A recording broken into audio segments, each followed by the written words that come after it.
Dylan Field, how does it feel? You just got off stage. It's a relief, obviously. You stress a lot about these keynotes, and I just am really proud of the team. They did an amazing job, and now the real work's ahead of getting all the feedback, responding to it, making our products awesome. I'm really excited to share this with the world. The crowd was roaring. They were roaring, especially at Motion. I think it was was it similar or less similar to the roars for hyperlinks at the first config? I don't remember the magnitude of hyperlinks. Hyperlinks were well received. But yeah, Motion, as we play with it internally, we've been so psyched. Yeah. And I think it's going to be creating so much good content. So what is your hottest take today about AI and design? My hottest take. I have a lot of hot takes, but I'll only give you one. I would say that it is not enough to wear a thinking cap. You have to actually think. And there's a world where a lot of people are getting into this space of they're letting the AI think for them, and they're tricking themselves into believing that they're thinking themselves. And especially when the AI is sycophantic and is telling you you're so great and such a genius, but then kind of giving you what it wants to do. And you're like, oh, yeah, it's kind of good. I'll follow that. That's no longer your idea. That's no longer your intention. And you get to an outcome and you look at it later and you're like, what is this? And so what you need to do is use AI as a tool to learn, a tool to understand the world better, a tool for leverage to get things that, are not the critical stuff done faster. But don't give up thinking. Don't give up your brain. Don't join the hive mind. Don't join the hive mind. So are we going to need, instead of reCAPTCHA tests, we're going to need thinking tests? I don't know how we do that, but we'll figure it out. Okay, lastly... Thank you again for being here. Of course. I've now tasted, the drug that is config, and I think I'll be back next year. I love that we config build you. Well, thank you, Molly. Thank you, Dylan. Well, I'm very excited. Today, we have the king of robotics. We have Brian Ringley.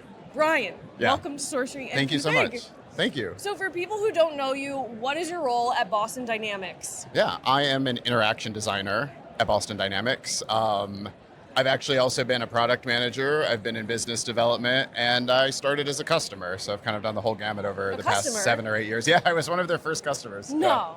Yeah. For what? For construction applications. I was working on the construction automation team at WeWork. Did you No know they had way. one? Yeah. With Adam Newman. That's right. Yeah. What's your He wasn't like right there, but yeah. What's your hottest take from working with Adam Newman? Oh, okay. He really didn't wear shoes. That was Really? true. And he was so nice. He really is charming. Yeah. Did you have to keep that in consideration when you're making construction robots for Adam Newman? That they have to be light on their toes? Like a specific barefoot avoidance feature. God forbid it steps on his toe. That was our ground clutter avoidance technology. So that actually could have been a problem for me. Yeah. Okay, so if people who are not in your world want to know about robotics, what should they be looking at today? What is the hottest trend? I think that they should be looking at what's happening right now with your ability to have a conversation with software, and think that it's, we're not too many steps from you being able to do that with a machine. And think about what it would mean to have a machine in your physical environment. Yeah. Yeah. And you're taking stage today. What are you going to be talking about? I'm going to be talking about Atlas, our generally capable humanoid robot. So the title of the talk is the product that can do anything, because that's the design challenge. When you create this general purpose hardware platform, how do you actually task that robot so that it can do anything? Because that's the point of creating that humanoid form, is that you have that flexibility and you can just retask it to do whatever you need. Humanoid robots are super hot right now. If you didn't know that, you picked a good thing to work on. Yeah. What is the biggest challenge with building humanoid robots and designing them? I think it's your traditional hardware product challenges. It's really not enough to have the world's best hardware, which I believe we do, or to connect that to all the various agents and models and policies that actually give it the intelligence that it's required. It has to be reliable. It has to be serviceable. It has to be cheap and affordable. So I think all of those things are what will actually make for a successful humanoid product in the long run, over the kind of the more obvious and sexy design elements. When do you think we're realistically going to start to see humanoids in the real world? Oh, I always hate this question, but obviously as soon as possible. It's like the AGI question. Yeah. I mean, I think it'll happen faster than you think. I remember going through this with Spot, our quadruped robot, where it was so exotic. Like before I ever saw one in person, I just thought it was the most exotic thing. I didn't think it had any practical purposes. I thought it was like R&D. And it was really only like 2 or 3 years later that I was in, the Bay Area, of course. And it was the first time I just saw one where I didn't know who was controlling it, right? Like it wasn't me or one of my colleagues. I just saw one walk by. And that was the moment like, oh, this is going to happen. It might take 10 years, it might take 20 years, but this is going to happen. Not because it's like some inevitability, but because it's possible to do, and we'll figure it out. Well, I guess of all use cases for humanoid robots, they've been promised they can do generally everything. Right. What are you most excited to use a generalized humanoid robot for? I mean, I like the space that Boston Dynamics is playing in right now, which is automotive applications. We're working with Hyundai. We're like in their plants. We're doing like automotive part sequencing and trying to work our way up to like the holy grail of general assembly. And I like building a robot that just looks like a power tool. Like we're not trying to trick you into thinking it's a human. We're not trying to give it any kind of, agency in that way. We just want you to look at it and be like, oh, that's a useful thing that belongs in a factory. And you kind of just understand that by the visual language of the design of the robot and the way that it behaves. Should humanoid robots have faces or not?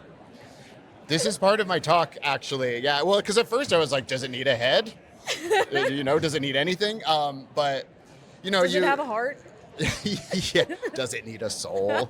But we, at first we're like, okay, well, you want to elevate the perception system, like the camera's up to like roughly like average human eye height because you're doing human purpose tasks in human purpose environments. But then we're like, why the face and the directionality? Why the 2 degrees of freedom in the head? And the truth is it's because we're putting these robots in the world with you. How do you communicate with other people? You look at my face. If the robot looks at you when you're approaching it, you have a sense that it recognizes your presence and it's going to act safely around you. If the robot looks at an automotive part, you get that predictability of its next movement. So it's really about that human-robot interaction that it's necessary both to have the face and the kind of ability to look around naturally and gaze at things. That's really exciting. I could literally ask you 500 questions about humanoid robots. It'll take a long time. And I'd love to take a tour. Whenever you want to give me one, Okay, I'll be happily. Brett will come. Yeah. We will happily come by. Yeah. But, okay, so you were at Config last year. What was your biggest takeaway from last year? I think it was 2 years ago that I came. Okay. I was so ignorant of everything because I was like at Boston Dynamics starting to get into the interface design side of things. We were moving more into software. We need software to interface with our hardware. And I was like, I think that people use Figma for this. I've heard good things about Figma. And I was like, I've also heard of something called a design system. So I just came to kind of look at what these other big companies were doing, and to kind of understand the culture and the purpose and how it related to our business objectives. And now it's crazy. We have like the second version of our design system. It's compatible with like AI agents so that we can use all of these new emerging breeds of software to design our interfaces. So really just in the last 2 years, like this culture of design and technology has exploded and become highly relevant for things like robotics. And I think part of what I'm excited about is like, did you know that we also use Figma, that we have the same challenges as you, that we also need design thinking to solve these problems? It's very exciting. So you're going on stage today. Yeah.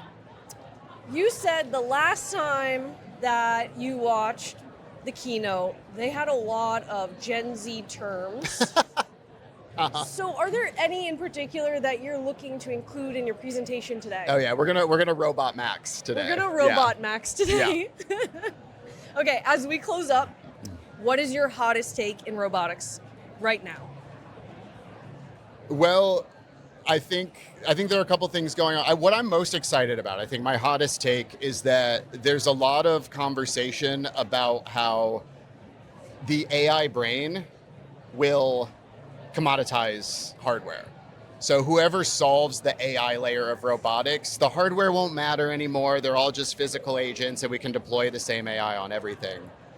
But I actually think that the opposite is true, is that no matter what that intelligence is, you still need this physical body that's capable of interacting with the world, that can do it over and over again, that won't break down, and that can move in kind of new and efficient ways. So I think hardware is more important than ever by virtue of this software explosion. It's a great way to end it. Hardware is more important than ever. Thank you, Brian. Thank you. Right now, we have Ian Silber, Head of Product Design at OpenAI. Ian, welcome to Sorcery. Thank you. We are at Config today. What are you most excited about? Well, for one, just to see a bunch of familiar faces. It's such a cool opportunity that the design community comes together like this every year. I did get a chance to quickly look through some of the stuff that launched today, and I just think that it's amazing how quickly the tools are advancing, on a daily basis almost. But just seeing how the design tools are evolving, it's just cool, what people have access to and what they can make now. So what does product design mean at OpenAI? What are you building? Good question. So our team kind of sits between a bunch of different functions, right? So you have engineering that's actually doing a lot of the hard building, although now with some of the tools, designers are also building a lot too. But and then you have the researchers that are making the models. You have product managers that help kind of run everything. But designers sit sort of at the center of that and help figure out how do we kind of bring these novel new technologies and put them together into products that actually make sense for people, that solve problems, that are easy to use, that are delightful hopefully, and kind of package it all up and think about when you have these new model capabilities, how do we actually want people to interact with them? What's the favorite product that you've worked on? That I've worked on. I mean, I've had a chance to work on a handful of really great products. Obviously, recency bias, but ChatGPT is kind of amazing. To work on something that has just touched so many people's lives that I get to use every day. It's cool, and it I don't know, it sort of surprises me every day what you're able to do with it. Codex is a recent favorite, of course, too. It's really changed the way I and our entire team has worked, and that's amazing. Not to shill our own products, but they're both such fun to work on. Is it true that you invented ChatGPT? Yes, yeah. Put that in writing. No, I did not. Okay, so as ChatGPT has been developing, there's been a lot more integrations. How do you think about functionality when you're including them within the chat interface? And I know Codex is different. What do you mean, functionality in what way? How users are interacting with it. Yeah, I mean, it's such a cool time to be designing because I think that just the way you work with computers is changing. It's funny, I remember this moment when I just typed a bunch of typos and all this thing into it. This is when I first started working on ChatGPT, and it just understood me and it worked. And I was that's just not how computers worked up until a couple of years ago. The fact that they're non-deterministic and you can just talk to them. We're working on lots of exciting voice interaction type stuff and just changing the way you build, you interact with things. A lot of assumptions you can throw out the window, and you can start to reinvent things. And we're starting to get into the world of generative UI, which a lot of people talk about, and I think that is an exciting future, and we're just at the beginning phases of that. And so there's just basically at any point of how you interact with something, it's kind of just been flipped upside down and changed, and the way tools are built now are starting to shift, and I think it's just a super exciting time. Did you expect people to fall in love with ChatGPT? Yes. Really? Well, I mean, fall in love with it as a tool. No, like fall in love with it. Fall in love like with people it. are Okay. in love with it. Like Some they peop- come to it yes. all the time because it gives Yes. them emotional support I mean, and validation. Yes, absolutely. I love ChatGPT as a tool, and I think that, but yeah, I mean, it's able to fill, I think, a lot of different roles for people, and being like a safe space where someone can talk to, I think is like kind of an interesting product for sure. So taking a step back, one of the main headlines right now is that design is dead. I think it's very obvious. We're in a conference center with 10,000 people. It's not dead. Yeah. But why do you think that is? Why do you think that's a headline, and why is that wrong? Yeah, it's so interesting. Like, I think that, you see, because you can just theoretically type into a box and get something, like maybe, you could argue the role of design is changing or something like that.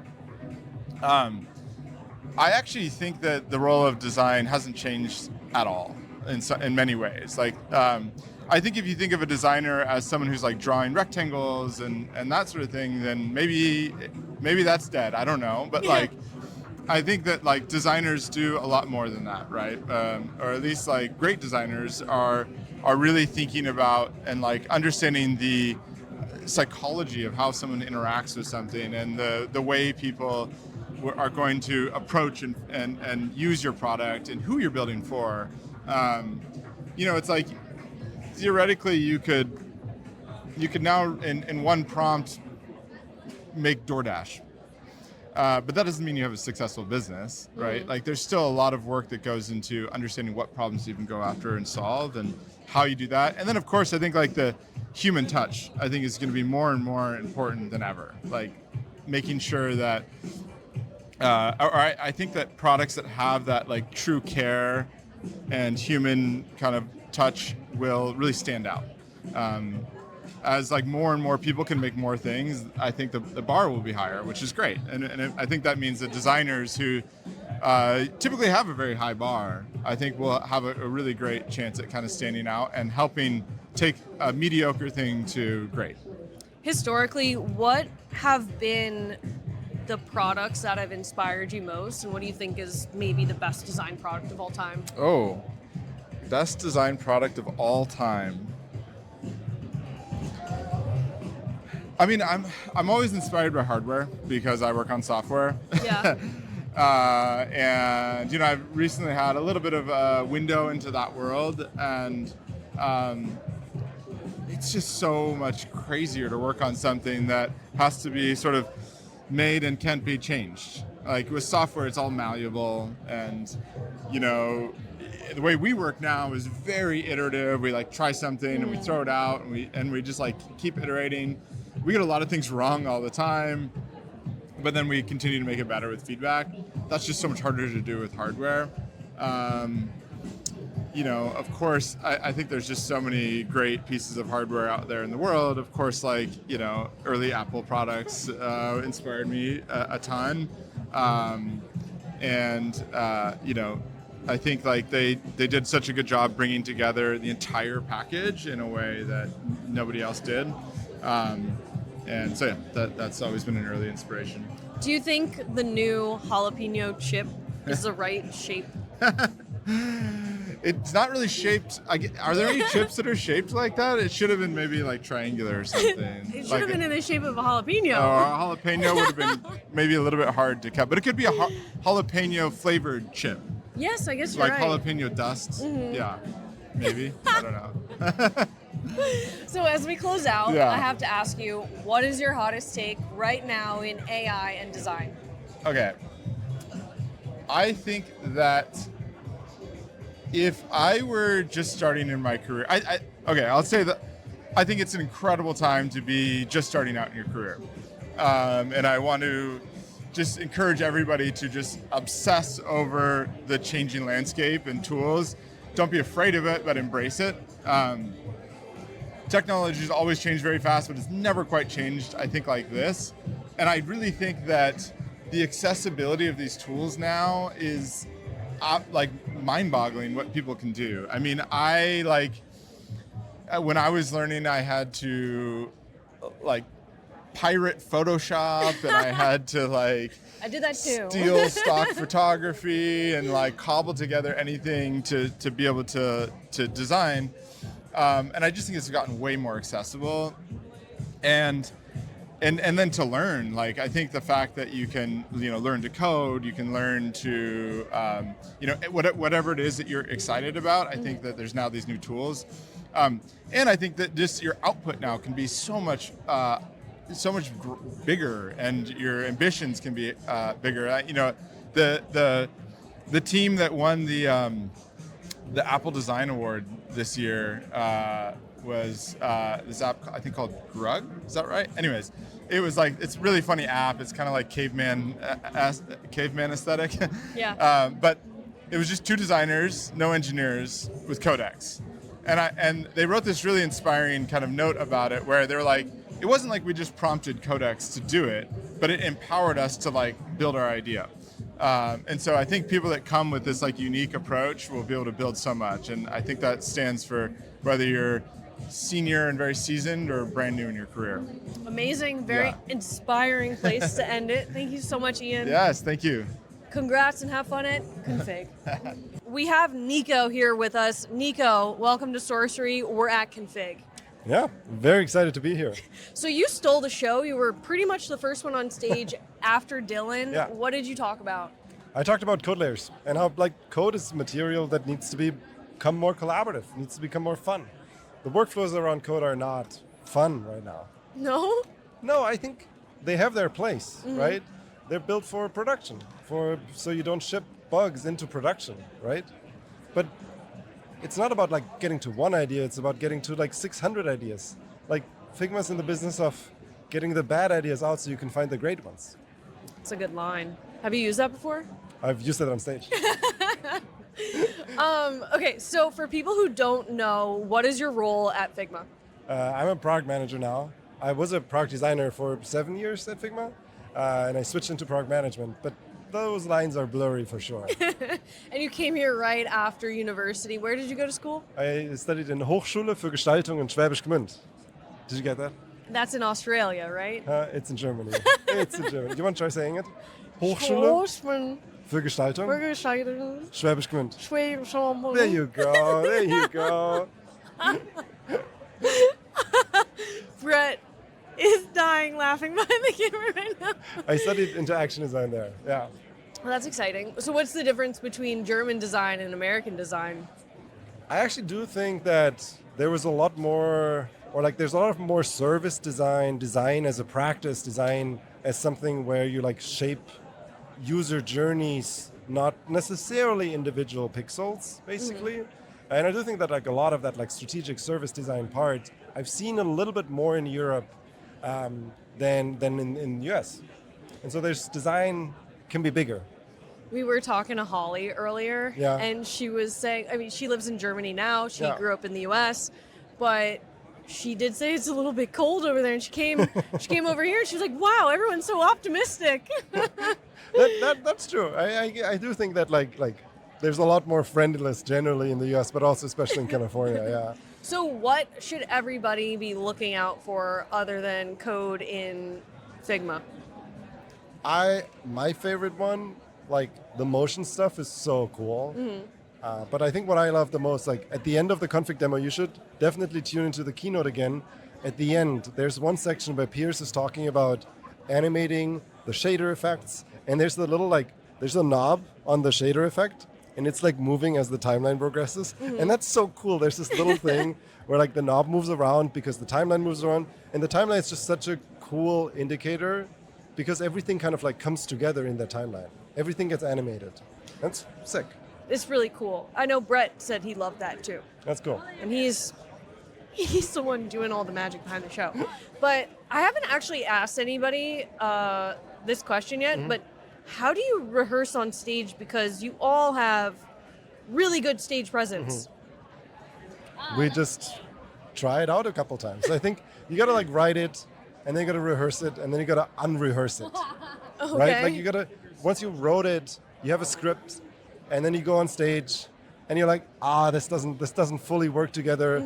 I need to unlearn and bring the jokes back. Like, Yeah. my first script was a lot more scripted, and Hilton was like, "No, where's the Niko? You got to get the Niko Yeah, back. You got to yeah. get the jokes back." And so I tried to get a couple jokes here and there. I know I was laughing my ass off the whole time. good. So if you haven't watched the keynote yet, you should definitely watch it, even just for entertainment's sake.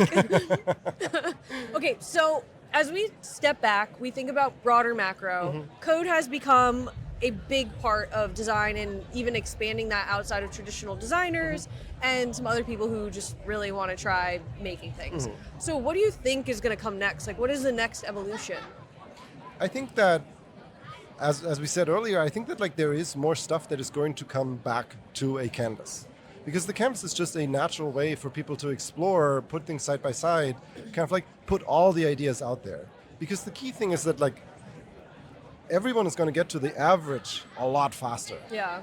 And to get to something that stands out, you need to be kind of like obnoxiously pushing on your idea, seeing how far you can take it, push it further than you could before. And like that's what your responsibility as a designer, as an engineer, as a creator is going to become, is to not be satisfied and add more things that make it you, that make it your unique take on something. And you got to do this by trying shit out over and over and over again. Like, we had one thing that was really funny when I joined. Every designer showed their most embarrassing earliest work. Really? And I joined, and like I was working with Rasmus, who was one of the like earliest designers, or maybe the first designer at Spotify. And I was like, I'm afraid, right? And other people too. But then you see their first work, and it's terrible. Yeah. And you're like, wait, my first work is terrible too. And so I think there's so much of this where you just need repetition. You need to do it. You need to do it over and over and over again. And you need to analyze what has happened, how you have progressed an idea. Because the moment you can explain it properly, you're kind of done solving it. I've worked on problems for a year, and then at the end I'm explaining it to someone new, and after a sentence they're like, oh yeah, that makes sense. I'm like, this took me fucking a year to get here to this explanation. And so that is what I think we need to do more. We need to explore more, put things side by side on a canvas. What kind of risks should people be taking? I think they should just start trying out stuff that they don't think will work. Because if you in your head think something doesn't work, you might be wrong. You need to be able to see it and judge it for yourself, evaluate this, and then decide that it's wrong. Because your brain like plays tricks on you with how good an idea can be, and it can be so much better once you feel it. Or if it's shit, you'll learn from that too.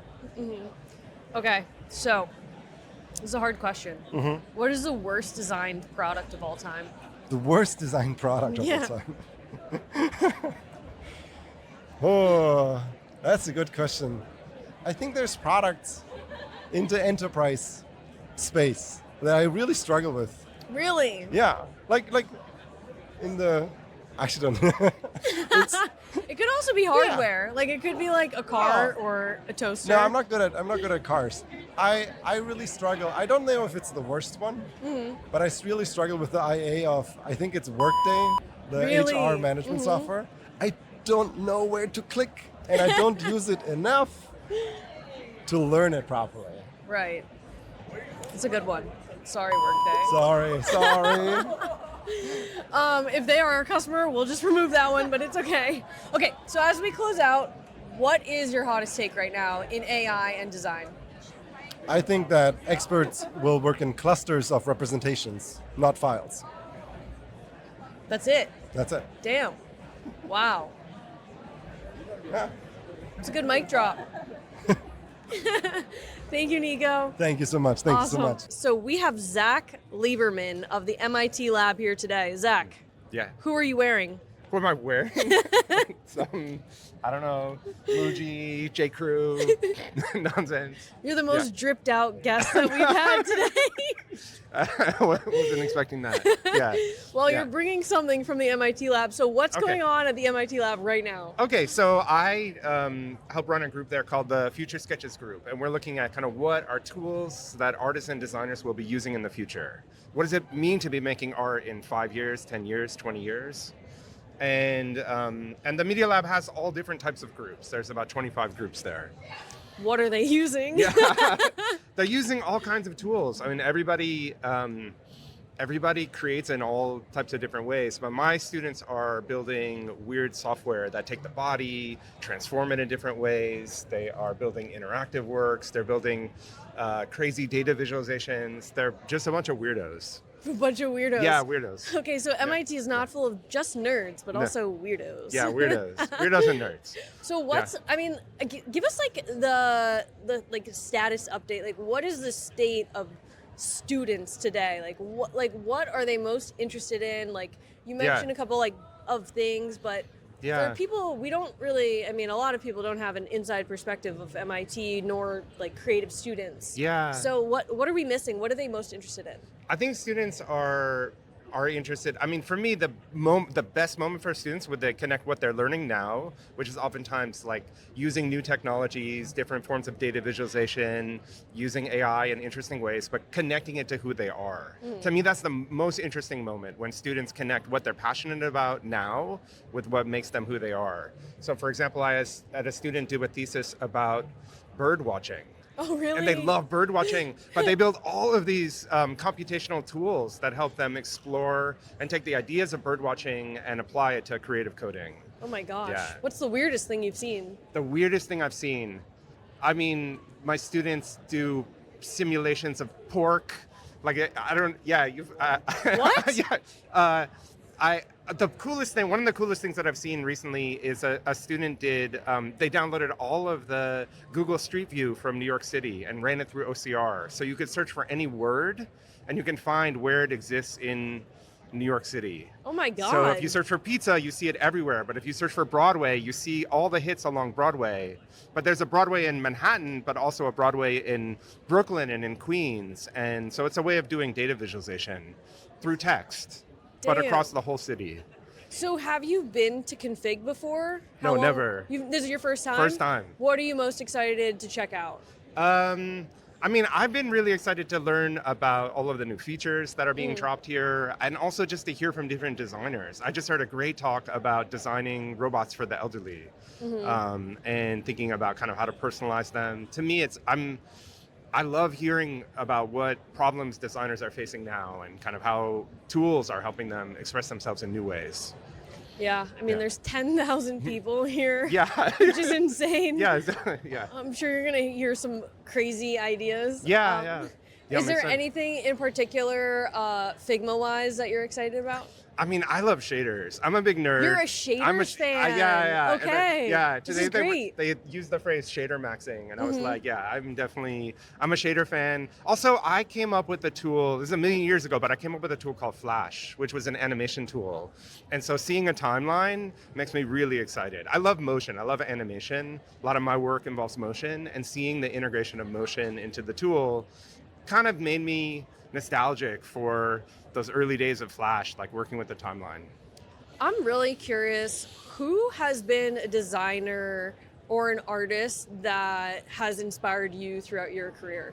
I mean, for me, I gotta say, one of the most important artists and designers to me is John Maida. John Maida was a professor at MIT Media Lab, and he had a research group there. And he was the first person, I was a young art student, and I kept going in the computer section of the bookstore and being like, oh, there's something really cool here, Yeah. but I don't know what to do with it. And he wrote this book a million years ago. It's called Design by Numbers, and it's about how you can use code to make art. And he was the first person that articulated in words what I was feeling. And for me to find that book at that moment, opened a whole door for me in terms of what I do. And I'm doing what I do because of that book and because of him. That's amazing. Yeah. Code has taken the spotlight, especially with Figma. Yeah. It's a material, it's not the end of design. Yeah. So what is your perspective, and how do you think that's going to evolve within design studios? I mean, to me, it's when you're working with code, you're building systems. And to me, that just seems like a very natural fit for a design tool to be, approaching a kind of systems thinking. We're not making objects, we're building systems. And I was really struck by the kind of integration today, the integration of code, but also obviously with LLMs, the integration of natural language and using language and conversation. And it was very cool. For me, it was really interesting. During the keynote, they kept saying like, okay, let's take this piece and we can go back to the code. But instead of going to the source code, they were going to the chats. And to me, that just seemed like, oh, that's something new to me. Like I hadn't seen that before. And I like this idea of like, okay, maybe the source code is the chat now. Yeah. Wow. Yeah. That's deep. Yeah, I don't know. Yeah. Okay, so what would you say were the most successfully designed products of all time?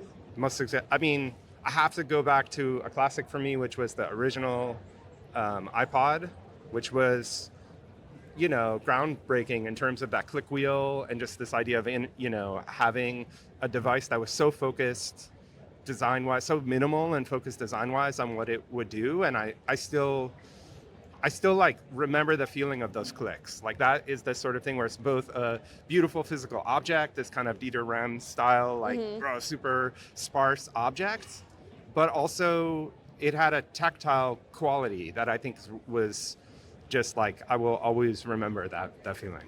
What are the worst designed products of all time? Oh, the word.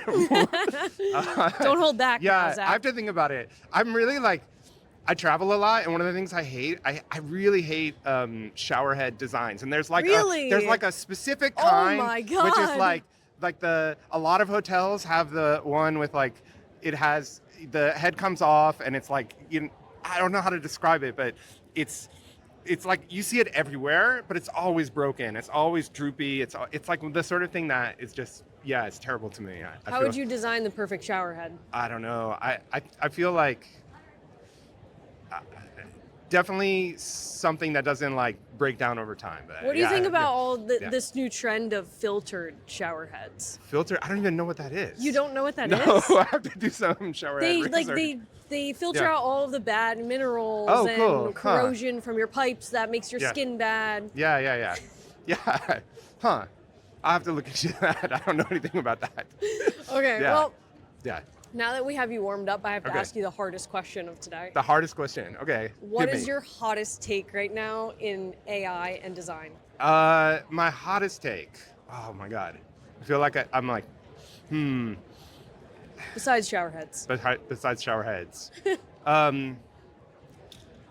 My hottest take is that we need better. So, okay, I don't know if this is a hot take, but I'm a teacher, right? And one of the things that I'm struggling with is that I'm seeing both the pros and cons of AI, right? Students who don't have code experience can make incredible work now. Like things are like blossoming in terms of people who want to express themselves computationally, but also people, you can dial it in, right? You can use AI to do your homework really quickly, and then you're not learning anything.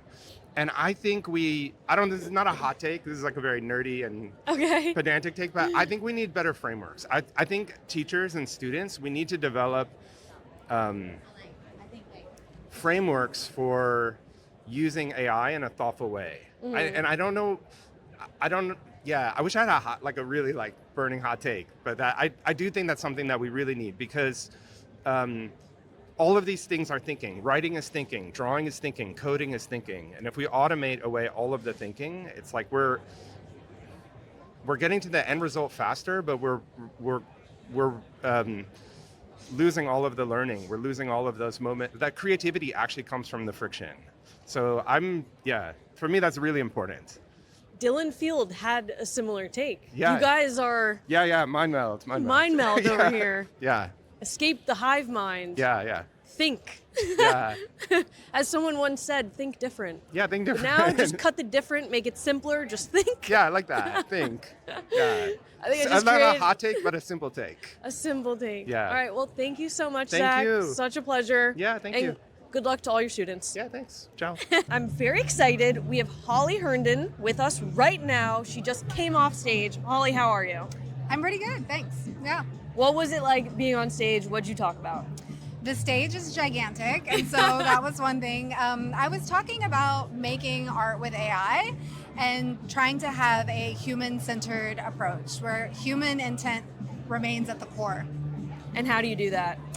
Well, it's complicated, but you build your own systems, and you don't allow the kind of external incentives of other people's infrastructure to tell you how to make work. You kind of try to find agency within your practice within that by building your own models, building your own protocols, and yeah, trying to find your own voice in that. I know you are a bit of a legend in generative AI for art and music, so what are your favorite tools to use? Oh, that's a good question. My favorite AI tools? This is not what anyone would think of as an AI tool, but choirs. Really? Yeah, I like making collectively trained models, so I like recording various vocalists and then making my own data sets. So I think that's actually, yeah, maybe an underexplored territory for a lot of people. Like making data sets can actually be really fun, and it can be an art in and of itself. Look, we're in San Francisco. I think a lot of people will agree with you that they love making data sets. Yes. But that sounds really unsexy, like, let's make a data set. But if you think about it, a data set is really just like coming together and singing or drawing something or just creating any piece of media together. And that is an art making moment. What do you think the hottest take is right now for artists and art in this vast space of AI land where people think creativity will be depleted? I don't know if it's a hot take, but I think that underestimates human ingenuity and creativity. I think it's just going to ask more of us. And I think that's going to make us maybe grow creatively, and it might be a good thing.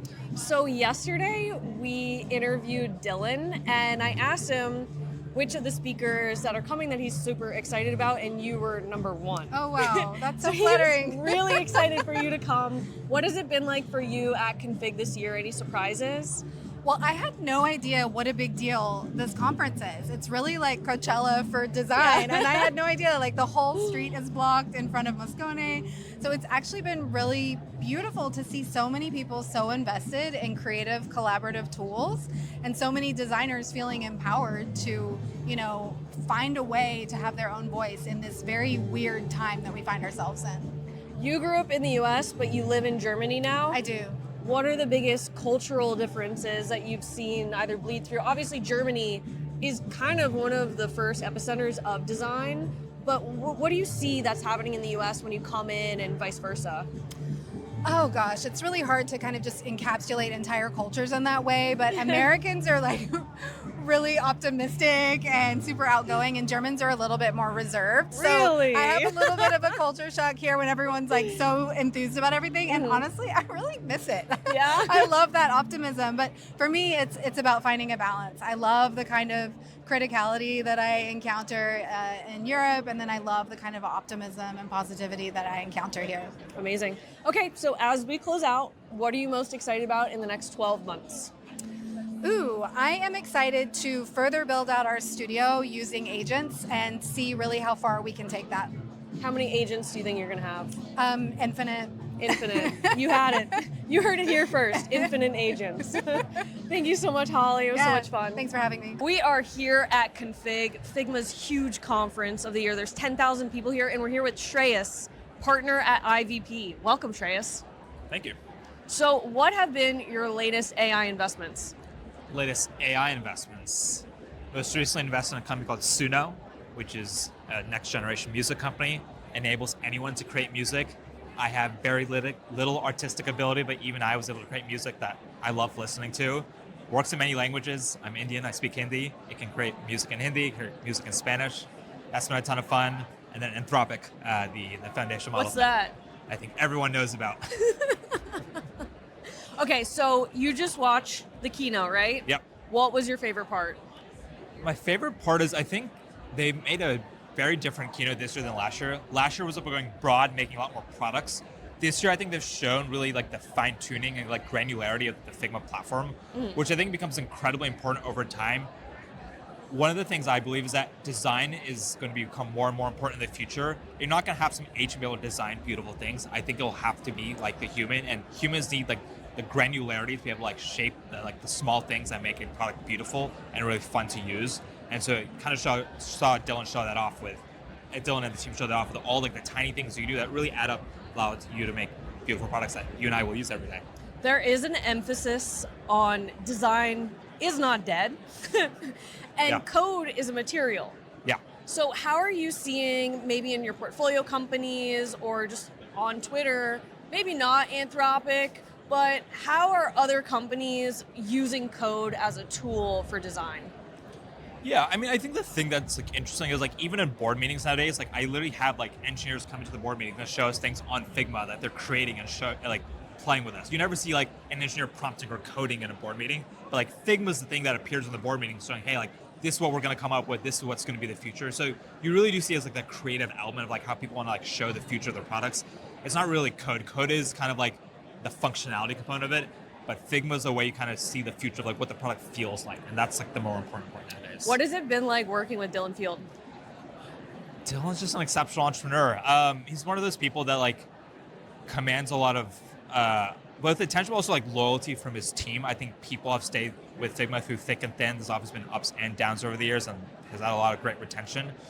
And he's created this category, I would say, just like obviously web design, and been able to see the future in terms of products, like going from like launch obviously the core product and then Make last year, the granular stuff next year. My guess is to go broad again next year and lots of new products that you and I will never have thought of, but he will come up with that will be excellent. I'm going to ask two final questions. One, it'll be easier. Okay. What are you most excited about in the next 12 months with AI? With AI, I've been spending a lot of time in robotics. You and I were talking about this briefly before camera, but We have Brian from Boston Dynamics coming on next. he can tell you a lot more about the specifics than I can. But it's just fun to see demos and like physical products and like seeing robots do things that I never would have thought they could do. And it really gives you like a real feel for the products and like the companies they're building. Been able to do lots and lots of factory tours over the past 6 months. So I'm excited for when these robots actually are fairly intelligent and can do a lot of cool things, both from like folding laundry at people's homes to like helping with manufacturing. I love it too. They're very fun factory tours. Lastly, this is the most difficult question. Okay. What is your hottest take in AI right now? Or design? My hottest take in AI right now.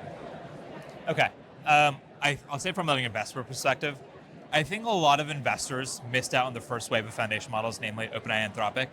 And I think a lot of VCs make a mistake where they miss on a wave of companies and they try to find like corollaries to those, i.e. backing a bunch more like foundation models, a bunch more like copycats of the same thing, instead of thinking critically about figuring out what like next type of companies to back. So I think a lot of people are looking for like local maximums because they've missed like the big labs and looking for like companies that could be like that but aren't like that, instead of spending time thinking, well, it's actually going to be the next thing. I don't know if I have the answer to what that is today, but I think a lot of people are spending time in the local maxima and not really thinking bigger picture. Well, I think that there has been a sentiment shift on that because the big LLMs are getting really expensive. We're seeing crazy token maxing bills. Yeah. And so people are shifting towards open source models and the proliferation of specific models. Do you think that carries weight, or is it just going to be Anthropic at the end of the day? I don't view it as nearly so binary. Like I think the answer is just AI is going to be big and like both will win, and you'll see companies benefit from both trends.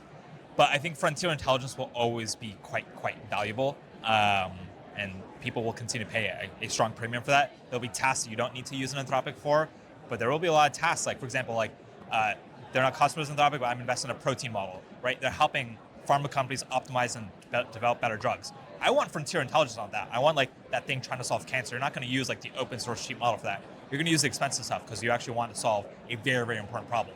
And there are a lot of important problems I think that will always exist in the world. So I think the value of frontier intelligence will be pretty durable.